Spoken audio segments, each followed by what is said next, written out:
understanding grievance employees, understanding employee grievance, and we have done with methods. Now we have done with effects of grievance. Now moving to the next slide, it would about standard grievance procedure, ILC. How grievance should be resolved, how grievances should be sorted out, what should we do?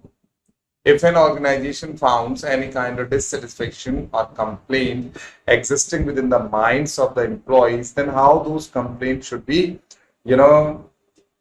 satisfied,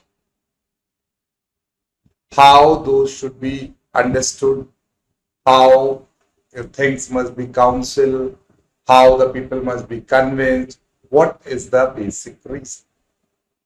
So, according to standard grievance procedure, we must follow only standard procedures, a voluntary grievance procedure. In pursuance to the Code of Discipline adopted in the 16th session Indian Labour Conference in 1957, it contains 5 successive time-bound steps, each leading to the next in case the aggrieved employee prefers an appeal. So, when it is a matter of grievance settling, what you have to do is you have to basically go for a voluntary grievance procedure which satisfies you, which is we can say comfortable to you, and you yourself is first convinced with that procedure, then you implement. Because a grievance procedure adopted in 16th session in Indian Labour Conference in 1957 have 5 successive time-bound steps. Time-bound steps mean that if an action is not taken or a reply is not given for particular, decision by the aggrieved party, or they prefers for further appeals, then such things should be done within a stipulated time. So the 5 steps which are being there and which are being, adopted by Indian Labour Conference in 1957 can be adopted. You can go for those steps for settling any kind of grievance or dissatisfaction or complaint. Moving to the next, essentials of sound grievance procedure. Now, what is prerequisite or what is very important for a sound grievance procedure? It is point number 1, legal sensitivity. Whatever is being done as a step for settling any particular grievance, that must be legally valid. Yes. Because if the process adopted, the steps you are adopting are not legally valid, then you can say that they are worthless or useless. Because an organization, whatever he is doing, whatever he is planning, how he is functioning, must be within the boundaries of the law. All the legal sensitive issues must be taken into consideration. Because once you are not doing that, or once you are not going for those steps, then it can be problematic for you. It can be very tough for you to manage this. So, point 1 says legal sensitivity. Point 2, acceptability.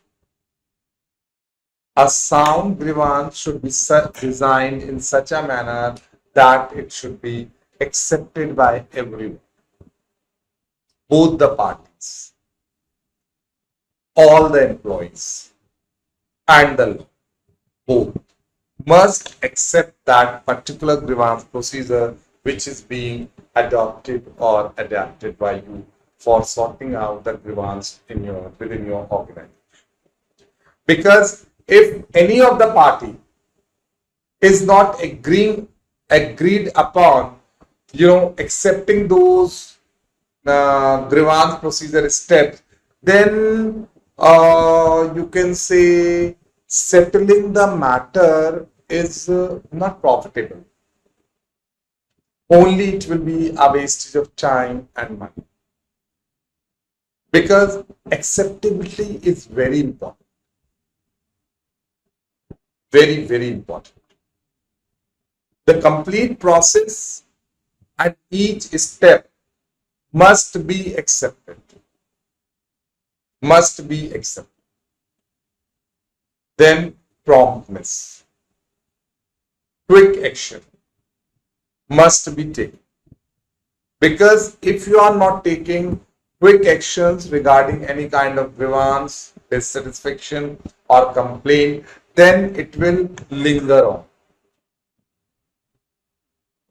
And it will further, become a very serious problem. Really, it will become a very serious problem to be sorted out. And you will be not able to sort out, and a big issue can also be created. So to avoid all this, what we have to do, we have to, resolve the grievance, complaint, or dissatisfaction very quickly, as soon as it comes into your mind, as soon as you heard about it. Then simplicity,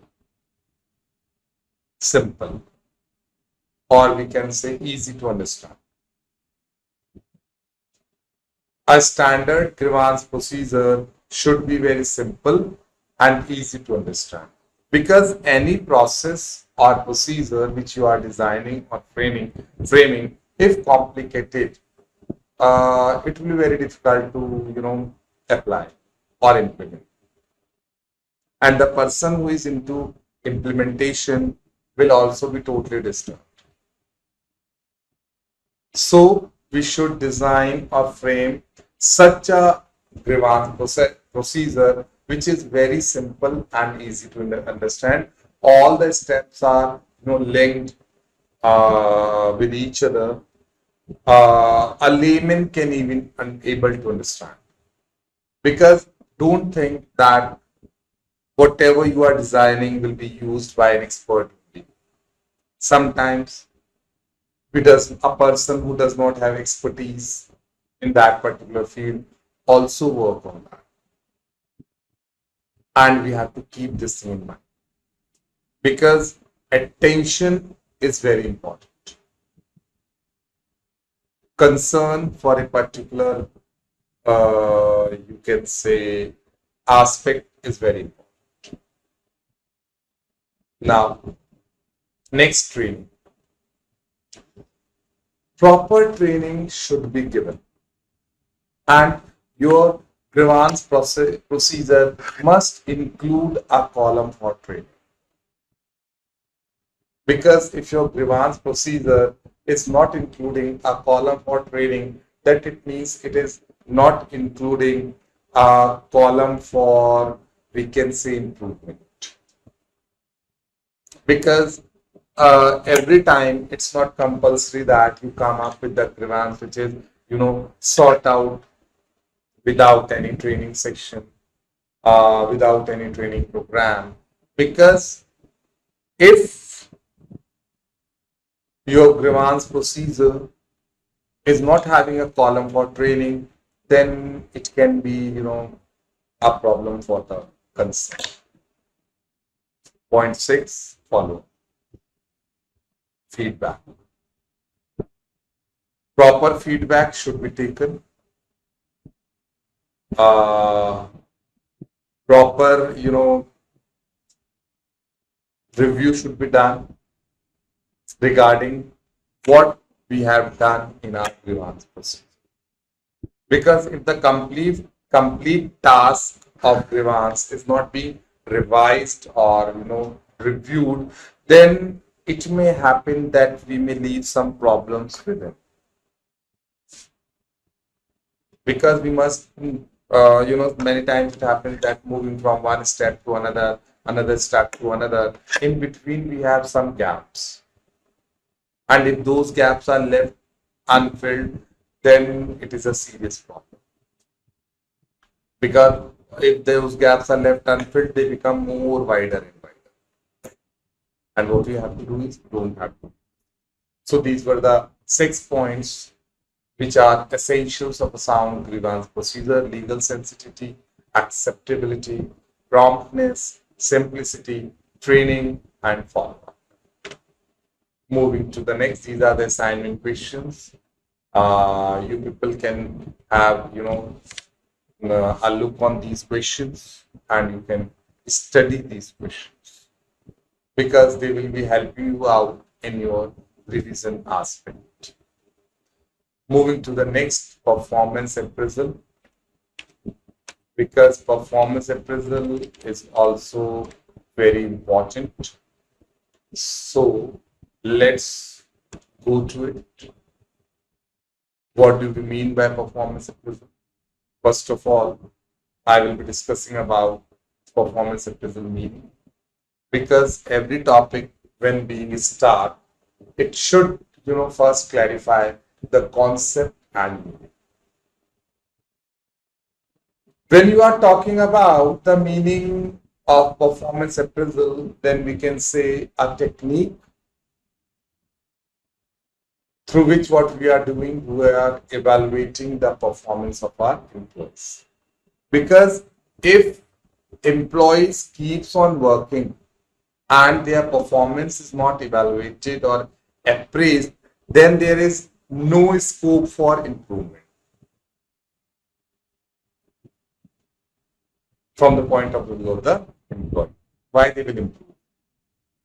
Because when they know when their performance is not being appraised or evaluated, then how they will be, going to know that what are the improvements required and why those improvements are required. They will be not doing. No, they will be working as they were going up. They will work in the same manner.